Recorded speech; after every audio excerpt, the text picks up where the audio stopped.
Cookies evolved from test cakes used to test oven temperature. Small amounts of cake batter were dropped onto a pan to test the temperature of the oven before the cakes were baked.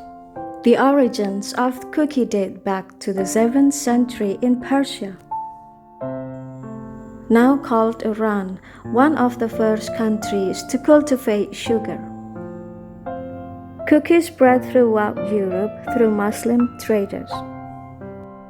The Dutch word koekje was Anglicized to cookie.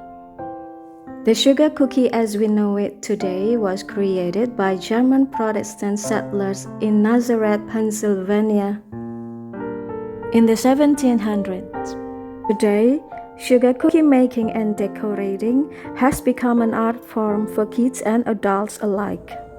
Serunya di sini kita bebas menghias cookies sesuai dengan karakter yang kita sukai atau momen penting yang sedang kita lalui, seperti lebaran, hari Natal, tahun baru Cina, bahkan Halloween, dan Valentine's Day.